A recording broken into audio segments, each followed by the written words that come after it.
नमस्कार, स्वागत है आपका। मैं हूं आपके साथ सपना दीपक मंतीशा। बुलेटिन का आगाज करेंगे।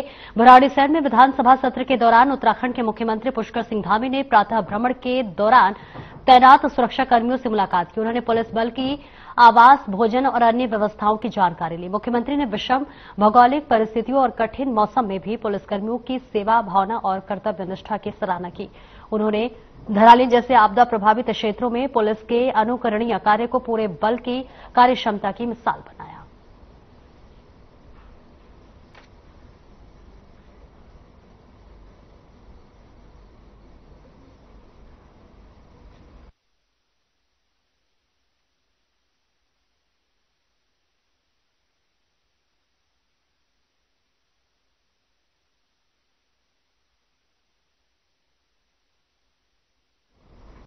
सीएम हाउस में साप्ताहिक जनसुनवाई के दौरान करीब 40 साल के एक शख्स ने सीएम रेखा गुप्ता पर हमला कर दिया, जिसको लेकर इस पूरी घटना की जहां भारतीय जनता पार्टी ने निंदा की है, वहीं उत्तराखंड के मुख्यमंत्री पुष्कर सिंह धामी ने ट्वीट किया है और कहा है कि दिल्ली की माननीय मुख्यमंत्री श्रीमती रेखा गुप्ता जी पर जनसुनवाई के दौरान हुआ हमला समूचे लोकतंत्र पर हमला है। इस प्रकार का कृत्य न केवल निंदनीय बल्कि अस्वीकार्य भी है। दोषियों के खिलाफ कड़ी से कड़ी कार्रवाई सुनिश्चित होनी चाहिए।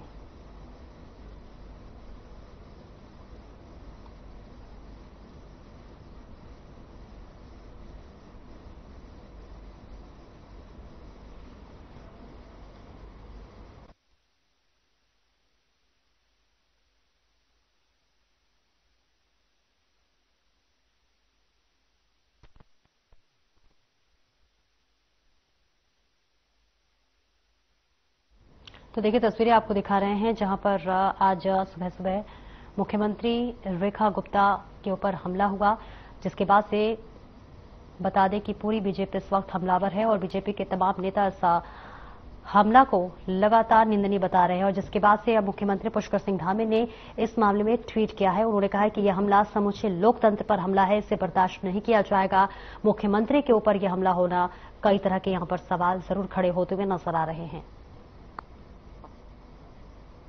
आगे बढ़ेंगे। उत्तराखंड की राजधानी देहरादून में नगर निगम की जमीन को कब्जा मुक्त करा लिया गया है। ऐसे में बताया जा रहा है कि एटीएस कॉलोनी में भूमाफिया द्वारा रेजिडेंशियल में नक्शा पास करके क्लब बनाया जा रहा है। जहां ये निर्माण किया जा रहा है वो नगर निगम की जमीन है।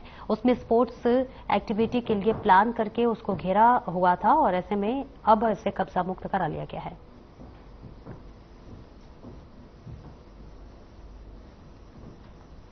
मैं पूरी नगर निगम की टीम को, मेयर साहब को और हमारी उत्तराखंड सरकार को तहे दिल से पूरी सोसाइटी की तरफ से धन्यवाद देना चाहता हूं कि ये पुनीत कार्य का श्री गणेश आज उन्होंने कराया और उसको मुझे पूरी उम्मीद है इसको अंजाम तक करके सरकार इसको छोड़ेगी और अपने कब्जे में लेकर के सामाजिक कार्य के लिए यहाँ पे ये जमीन दी जाएगी।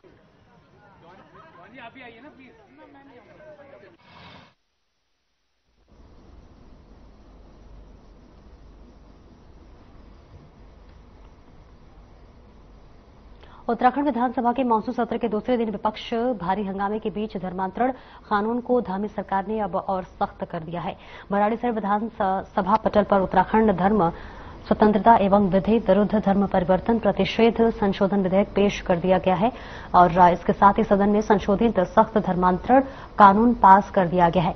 सरकार ने इस कानून को और सख्त बना दिया है, जिसके तहत जबरन धर्मांतरण पर जो है उम्र कैद तक की सजा हो सकती है। विपक्ष के भारी हंगामे के बीच उत्तराखंड का 5,315 करोड़ का अनुपूरक बजट भी सदन में पास हो गया है।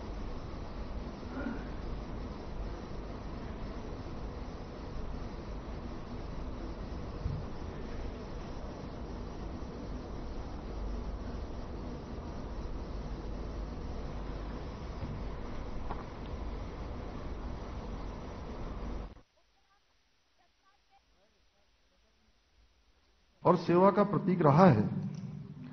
उन्होंने अपने जीवन काल में न केवल राजनीतिक पद पर चलते हुए समाज और प्रदेश के उत्थान के लिए कार्य किया, बल्कि महिलाओं और वंचित वर्गों की आवाज को भी सदन और समाज के बीच में बुलंद किया।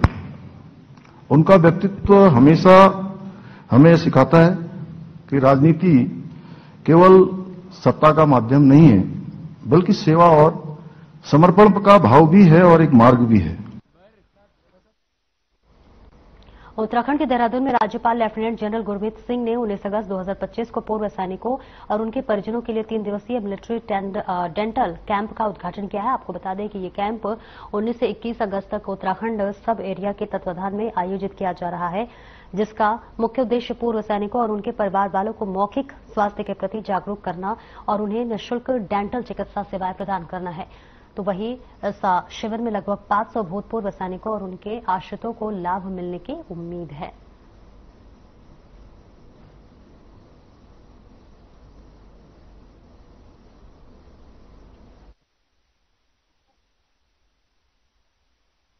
आज अत्यंत प्रसन्नता हुई है कि आज डेंटल सेंटर देहरादून, सब एरिया देहरादून और ईसीएचएस ने मिलकर एक बहुत सुंदर कार्य किया है, जिसके अंदर में हर एक वेटरन के लिए उनके दंत चिकित्सा और इस डेंटल सर्जरी के बारे में 3 दिन का आयोजन किया है। इस अभियान के अंदर में ऐसा लगता है कि 500 से 1000 तक जो हमारे वेटरन्स हैं, उनकी जो भी डेंटल चैलेंजेस हैं, उसकी they will take care of this challenge.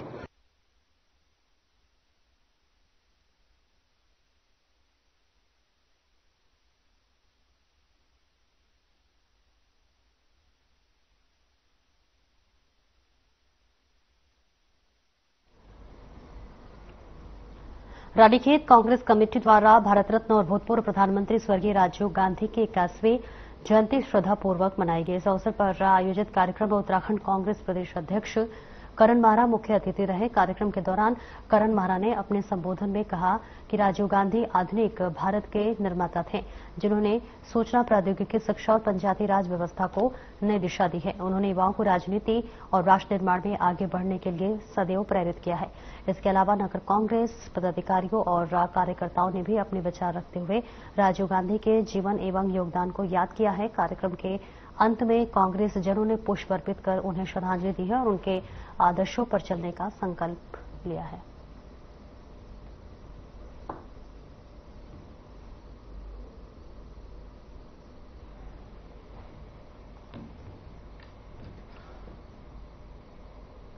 Monsoon सत्र का आज दूसरा दिन है, जहां विपक्ष ने जमकर हंगामा काटते हुए सत्र को नहीं चलने दिया।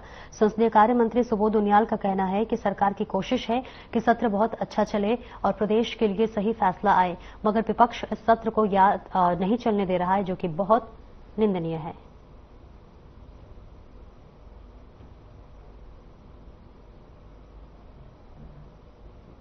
कल जिस तरह पूरे सदन को शर्मसार करने का काम किया गया, एक ऐसे समय में जब प्रदेश आपदा से भी जूझ रहा हो और बड़ी विकट परिस्थितियों में प्रदेश का पूरा सरकारी अमला और सभी जनप्रतिनिधि विधानसभा सत्र में शामिल होने के लिए गैरसैंण आए हों, तो पूरे प्रदेश की निगाहें थी कि गैरसैंण में राज्यहित के कुछ बड़े निर्णय होंगे।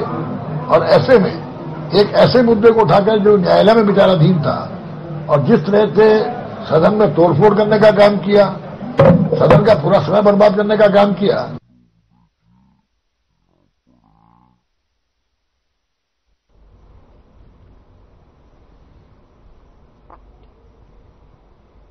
कांग्रेस के वरिष्ठ नेता डॉक्टर हरक सिंह रावत ने कांग्रेस प्रदेश मुख्यालय में प्रेस कॉन्फ्रेंस कर सरकार को घेरा। इस दौरान उन्होंने सरकार को घेरा और आपदा प्रबंधन को लेकर प्रदेश की बीजेपी सरकार पूरी तरह से नाकाम साबित हुई है। उन्होंने दावा किया है कि कांग्रेस सरकार के दौर में आपदा राहत के लिए 100% राशि केंद्र से मिलती थी, लेकिन बीजेपी शासन में ये घटकर 90% रह गई है।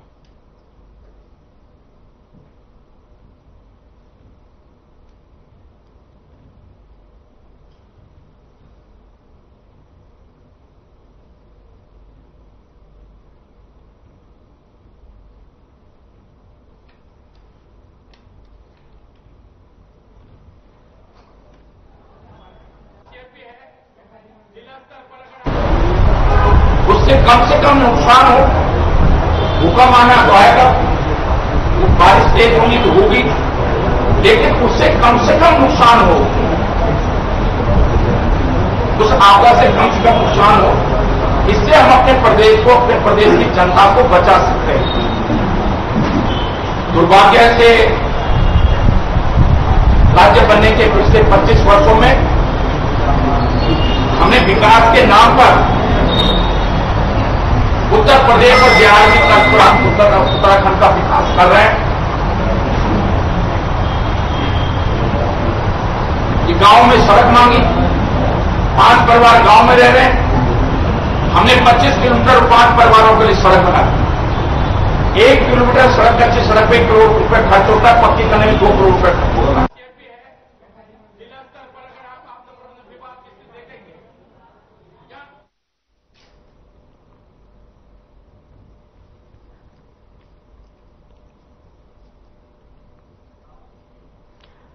देहरादून के गांधी शताब्दी अस्पताल में स्वास्थ्य सेवाओं के विस्तार और सुधार को लेकर जिलाधिकारी समीन बंसल ने अस्पताल का निरीक्षण किया। इस दौरान डीएम ने कहा है कि स्वास्थ्य आम जनजीवन की सबसे महत्वपूर्ण सेवा है और इस पर सरकार और मुख्यमंत्री का विशेष फोकस रहता है, जिसके चलते सरकार ने हाल ही में बच्चों के लिए आईसीयू शुरू किया है, जो कि अब सुचारू रूप से काम कर रहा है।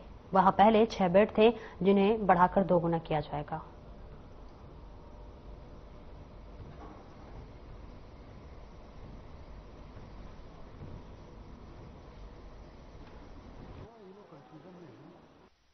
आम जन के लिए, और इसलिए इसमें हमारी गवर्नमेंट का ऑनरेबल सीएम का विशेष फोकस रहता है। अब इसको हम आगे ग्रेजुअली इवॉल्व करते हैं, एनलार्ज करना चाहते हैं इसके स्कोप को, और जो सर्विसेज प्रदान की जा रही हैं हमारे जनमानस के लिए, तो इसी दिशा में गांधी शताब्दी में एक तो हमारा एसएनसीयू जो बच्चों का आईसीयू है, वो अभी विगत माहों में जो इनॉग्रेट हुआ था वो सुचारू रूप से कार्य कर रहा है, और उसका अभी निरीक्षण भी किया जाएगा। उसको जो उसके 6 बेड्स थे, अब वहां पर कैपेसिटी बढ़ाने की आवश्यकता महसूस हो रही है, तो उसको अब जस्ट डबल करेंगे। तो जस्ट डबल बेड्स करेंगे, मैन पावर भी और जो एसोसिएटेड इक्विपमेंट्स भी हैं, हमारे फोटोथेरेपी और वार्मर्स।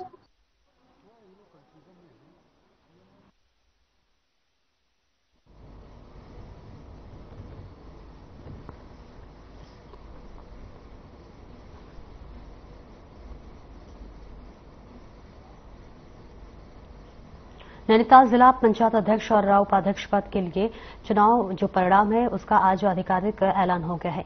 लंबे समय से विवादों में फंसे इस चुनाव के बाद अब तस्वीर साफ हो गई है। अध्यक्ष पद पर दीपा दरमवाल और उपाध्यक्ष पद पर देवकी बिष्ट विजय घोषित किए गए हैं और हल्द्वानी में इस जीत के बाद बीजेपी कार्यकर्ताओं ने जोरदार स्वागत किया है। आपको बता दें कि नवनिर्वाचित अध्यक्ष दीपा दरमवाल अपने पति और बीजेपी के वरिष्ठ नेता आनंद दरमवाल के साथ हल्द्वानी स्थित बीजेपी कुमाऊं संभाग कार्यालय पहुंचे, जहां पार्टी नेताओं और कार्यकर्ताओं ने फूल मालाओं से उनका जोरदार स्वागत किया। इस मौके पर बीजेपी के नैनीताल जिला अध्यक्ष प्रताप बिष्ट सहित कई पदाधिकारी मौजूद रहे।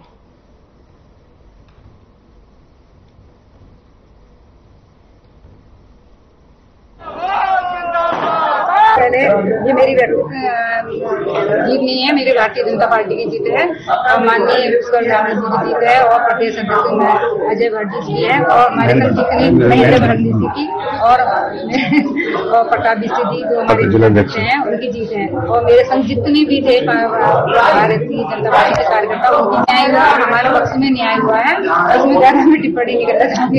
हाँ, गुरु देवता की तो है ही, उनकी तो हमारे पर छाया नहीं कर पा रही। बिल्कुल हमारे संघ 27 सदस्य होंगे, हम लोग बिल्कुल विकास करेंगे और जो जो युवाओं की समस्याएं उनको हम दूर करेंगे। भारतीय जनता पार्टी के कार्यकर्ताओं के सहयोग से और पूरे सभी लोगों के सहयोग से आज हम पुनः यहाँ पर भारतीय जनता पार्टी की सीट दोबारा से जिला पंचायत अध्यक्ष के रूप में मिली है हमें। मैं बहुत बहुत धन्यवाद और बहुत बधाई देता हूँ सभी कार्यकर्ताओं को। आज पंचायत चुनाव में देखने को मिला है कि भारतीय जनता पार्टी जन जन मानस तक पहुंची है।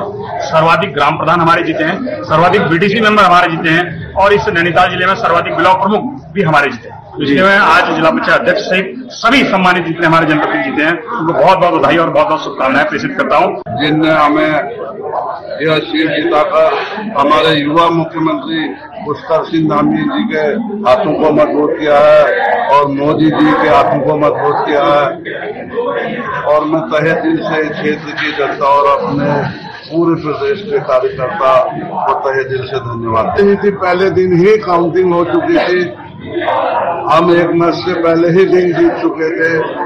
कोर्ट ने जो रिजल्ट रोका था कोर्ट की वजह से, उसमें कोर्ट की कोई रोक नहीं थी और आज कोर्ट ने हमारा रिजल्ट वो फर्जियां जो कि वीडियो कॉन्फ्रेंसिंग से वोट पड़े थे और वीडियो कॉन्फ्रेंसिंग से काउंटिंग हुई थी।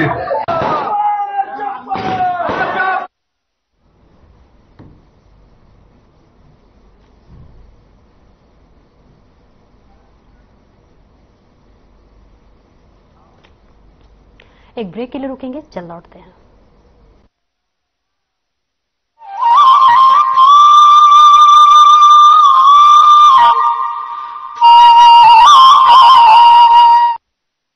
क्या आप दुबले पतले कमजोर हैं, आपकी सेहत नहीं बनती, भूख कम लगती है, वजन नहीं बढ़ता? दरअसल मेन बात खाना पीना खाना नहीं है, मेन बात है खाया पिया लगना। और अगर खाया पिया लगेगा ही नहीं तो आपकी सेहत बनेगी कैसे? इसलिए हमारी संस्था सन्यासी आयुर्वेदा ने एक ऐसी दवा का निर्माण किया है जो कि आपके लिवर, आपके पाचन तंत्र को दुरुस्त करने का काम करती है, ताकि आप जो भी खाएं उसका पूरे का पूरा निचोड़ आपके शरीर को लगे, आपकी भूख बढ़े, खाया पिया सही से लगे, नया खून बने, हड्डियों में जान आए, वजन बढ़े और आप मोटे तगड़े खूबसूरत पर्सनैलिटी के मालिक बन जाए। सिर्फ 699 रुपए की पूरे 1 महीने की दवा होती है और आप इसे घर बैठे 011-45454545 पर फोन करके दवा मंगवा सकते हैं। सभी प्रदेश एवं हल्द्वानी ब्लॉक की जनता को स्वतंत्रता दिवस की हार्दिक बधाई एवं शुभकामनाएं एवं हल्द्वानी ब्लॉक से ब्लॉक प्रमुख पद पर निर्विरोध जीत दिलाने के लिए समस्त क्षेत्र पंचायत सदस्यों और समस्त जनता का हार्दिक आभार और धन्यवाद। निवेदक मंजू गौड़, नवनिर्वाचित ब्लॉक प्रमुख हल्द्वानी एवं पूरन गौड़, सामाजिक कार्यकर्ता। प्रधानमंत्री श्री नरेंद्र मोदी के मार्गदर्शन में मुख्यमंत्री श्री पुष्कर सिंह धामी ने कई ऐतिहासिक फैसले लिए हैं जो देवभूमि उत्तराखंड की सांस्कृतिक विरासत और विकास को आगे बढ़ाने में निर्णायक साबित हुए हैं। मुख्यमंत्री श्री पुष्कर सिंह धामी की दूरदर्शी सोच से आजाद भारत के इतिहास में समान नागरिक संहिता लागू करके नए युग का शुभारंभ करने वाला उत्तराखंड देश का पहला राज्य बना है। देवभूमि उत्तराखंड के संसाधनों और जमीनों को बचाए रखने के लिए जनभावनाओं के अनुरूप सख्त भू कानून लागू किया गया है। प्रदेश में पहली बार जबरन धर्मांतरण को संज्ञेय अपराध माना गया है और दोष सिद्ध होने पर 10 साल की गैर जमानती सजा का प्रावधान किया गया है। उत्तराखंड में देश का सबसे सख्त नकल विरोधी कानून लागू किया गया है। प्रदेश में पहली बार सरकारी नौकरियों में महिलाओं को 30% क्षैतिज आरक्षण प्रदान किया जा रहा है। राज्य में 23,000 से अधिक सरकारी नौकरियों में युवाओं को पारदर्शी प्रक्रिया से नियुक्ति दी गई है। डबल इंजन सरकार के कुशल नेतृत्व में G20 बैठकों से उत्तराखंड को ग्लोबल पहचान मिली है। इन्वेस्टर्स समिट से प्रदेश में निवेश के नए द्वार खुले हैं। राष्ट्रीय खेलों का भव्य और सफल आयोजन हुआ है और देश भर में खेल भूमि के तौर पर आधुनिक उत्तराखंड की पहचान बनी है। उत्तराखंड के पर्यटन को नए आयाम देने के लिए प्रदेश में पहली बार शीतकालीन यात्रा की ऐतिहासिक पहल की गई है। डबल इंजन सरकार के कुशल प्रबंधन से ही सिलक्यारा टनल से 41 श्रमिकों का सफल रेस्क्यू किया गया। नीति आयोग की SDG इंडेक्स में उत्तराखंड को देश में पहला स्थान मिला है।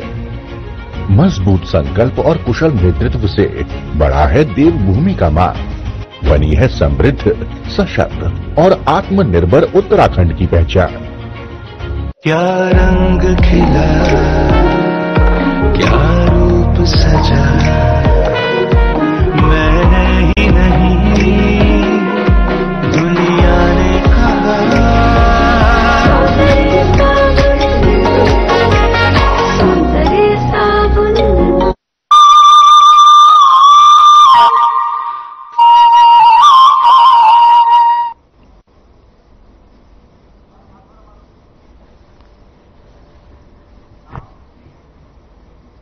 ब्रेक के बाद एक बार फिर से स्वागत है आपका। खबरों में आगे बढ़ेंगे, जहां महिला एकता मंच की महिलाओं ने मालधन में स्वास्थ्य सुविधाओं के साथ विभिन्न मांगों को लेकर जुलूस निकाला, जिसका समर्थन करते हुए व्यापारियों ने भी अपने अपने प्रतिष्ठान बंद रखे। इस दौरान महिलाओं ने ग्रामीणों को स्वास्थ्य सुविधा की जगह शराब परोसने का आरोप लगाया है, जिसमें महिला एकता मंच ने मालधन सामुदायिक स्वास्थ्य केंद्र से फिजिशियन प्रशांत कौशिक और प्रसूति रोग विशेषज्ञ डॉक्टर अर्चना कौशिक का तबादला रद्द करने और उनकी जगह दूसरे डॉक्टरों की नियुक्ति और इसके साथ ही रेडियोलॉजिस्ट, पैरामेडिकल स्टाफ की नियुक्ति, एक्सरे, अल्ट्रासाउंड, प्रसव ऑपरेशन आदि को लेकर भी मालधन बंद किया।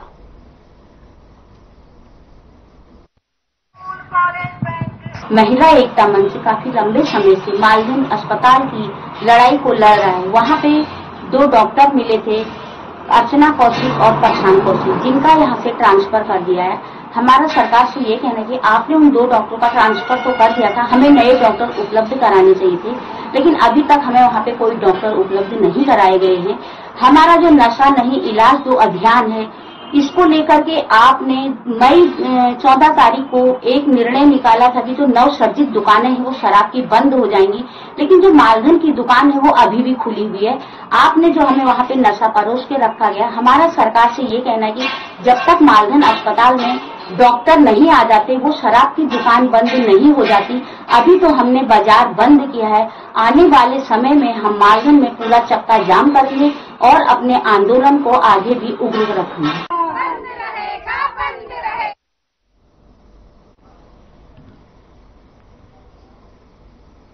प्रदेश के पर्यटक मंत्री सतपाल महाराज ने 26-27 अगस्त को हनोल में आयोजित होने वाले जागरा पर्व की तैयारियों की समीक्षा की।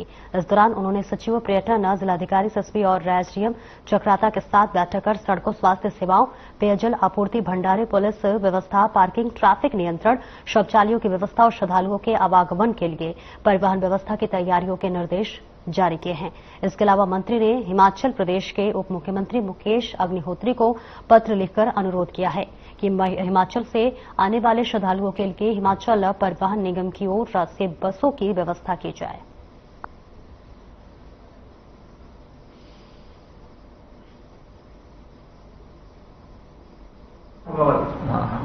हनोल में जागरा पर्व जो है मनाया जाएगा। 27 अगस्त को चालदा महाराज दसऊ में बहुत भव्य कार्यक्रम होगा। आप सभी आमंत्रित हैं। मैंने डिस्ट्रिक्ट मजिस्ट्रेट को और एसएसपी महोदय को निर्देश दे दिए गए हैं कि वो यातायात में नियंत्रण रखें, ट्रैफिक में नियंत्रण रखें और मैंने डिस्ट्रिक्ट मजिस्ट्रेट से कहा है कि वहां स्वास्थ्य सुविधाएं होनी चाहिए, शौचालय की सुविधा होनी चाहिए और सभी के लिए वहां पर जो है पेयजल की व्यवस्था होनी चाहिए। तो इसके मैंने आदेश दिए हैं ताकि सभी श्रद्धालुओं को वहां पर जो है लाभ प्राप्त हो। फिलहाल इस बुलेटिन में इतना ही। नमस्कार।